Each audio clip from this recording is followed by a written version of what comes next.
ہم نہ بھولیں سر غزہ میں جو غزہ میں دیکھیں کس طرح سے وہاں پر غزہ بچوں میں کو کیا نشانہ ہوا بنایا ہے گیا۔ کہ بچے جو عید کے کپڑے پہن کے بیٹھے تھے ان کو بمباری مارے گئے، ہاں جی سینکڑوں بچے شہید ہو گئے، جی ہاں 300 سے اور زیادہ۔ وہ عورتیں ان کی مائیں کہہ رہی تھیں کہ عید کا دن جو ہے یہ تو ملنے کا دن ہوتا ہے، اور یہ عید کا دن اب الوداع کہنے کا دن آ گیا، اور عید کا دن جو ہے یہ نئے کپڑے پہننے کا دن ہوتا ہے، اب کفن پہننے کا دن آ گیا، اور کفن بھی پتہ نہیں کتنوں کو نصیب ہوا کہ نہیں ہوا، صحیح بات یا انہی کپڑوں میں دفنا دیے گئے۔ تو ایک سینکڑوں بچے جو ہیں وہ لقمہ اجل بن گئے، اور مسجدیں جو ہیں ملبے کا ڈھیر بنی ہوئی ہیں جہاں نماز پڑھتے تھے عید کی، اور نہ وہ مسجدیں تھیں اور نہ نمازی رہے، اور پھر جب رمضان کے دوران جب لوگ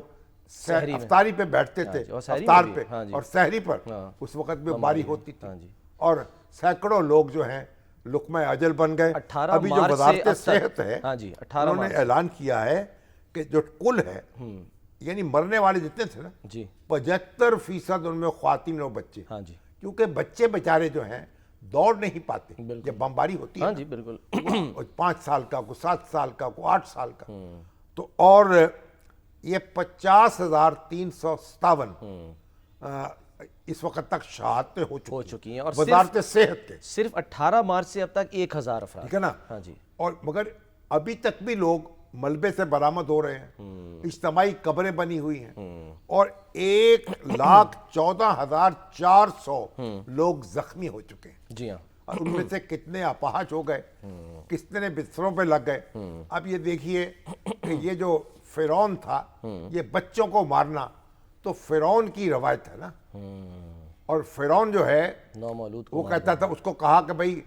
یہ جب آئے گا ایک بچہ بنی اسرائیل کے گھر پیدا ہوگا اور تمہارا اقتدار اس سے ختم ہوگا، اس کو جب یہ کسی نے پیشگوئی کی، اس نے یہ کہا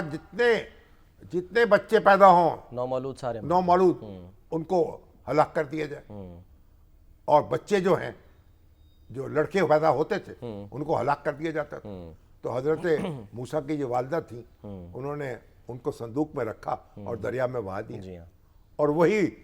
صندوق تیرتا تیرتا وہاں پہنچا اور پرورش پائی فرعون کے گھر میں۔ ہاں جی اگر بہرحال آپ دیکھیے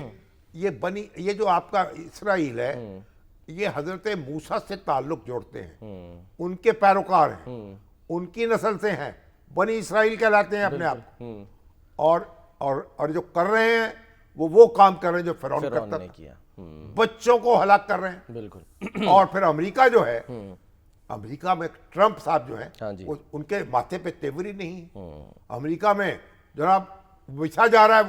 وہ تو اسرائیل کہہ کے رہے آگے۔ ہیں کہ اب ویزے نہیں دیں گے ہم، جن لوگوں نے تنقید کی ہے اسٹوڈنٹ ویزا نہیں ملے گا۔ جن نوجوانوں نے، ہم دیکھیں گے سوشل میڈیا اکاؤنٹ چیک کریں گے، بالکل جو نوجوان پڑھنے کے لیے آ رہے ہیں دنیا بھر سے، ان میں سے اگر کسی نے امریکہ پر یا اسرائیل پر تنقید کی ہوگی، کوئی ٹویٹ کی ہوگی، کوئی میسج دیا ہوگا، ہم اس کو ویزا نہیں دیں گے، امریکہ میں نہیں پڑھنے کی اجازت۔ باقاعدہ یہ اس بارے میں ہے کہہ دیا وہ گیا امریکہ جو آزادی کا علم بردار، آزادی اظہار کا علم بردار ہے، جو پوری دنیا میں انسانی حقوق کا پرچم بلند کرنے کا تنقید دعویٰ نہیں کرتا برداشت ہے، کر پا رہا اس کا آپ دیکھ لیجئے، کہتا ہے کہ اگر کسی نے تنقید کی ہے اسرائیل پر تو وہ بھی آ کے امریکہ میں تعلیم حاصل نہیں کر سکتا، اور امریکہ پہ کی تنقید کا لفظ استعمال کیا، یہ نہیں کہا گالی دی ہے یا حملہ کیا یا حملہ کیا، یہ نہیں کہا، ٹھیک ہے تنقید کی ہے، اور جناب ہم امریکہ کے دروازے بند کر رہے ہیں۔ تو آپ بتائیے کس منہ سے پھر، اور وہاں ہمارے جو دوست ہیں پاکستانی وہاں ریزولوشن پیش کر رہے ہیں، لابنگ کر رہے ہیں صحیح کہ پاکستان میں وہ لگاؤ ڈیموکریسی ایکٹ لگاؤ، پاکستان میں جمہوریت کو خطرہ ہے۔ اب کیا وہ بارگن چپ کے طور پہ یہ چیز استعمال ہو سکتی ہے؟ اس پہ ایک بریک وہ تو لیتے بات کی بات ہے، لیکن آپ غور کر لیں کہ کون کیا ان کر کو، رہا ہے۔ جو ہمارے بھائی بند ہیں سر ایک بریک لے لیتے ہیں، ان کو غزہ نظر نہیں آ رہا، اور کون سے انسانی حقوق ہیں جن کی پاسداری وہاں سے ہو۔ ٹھیک ہے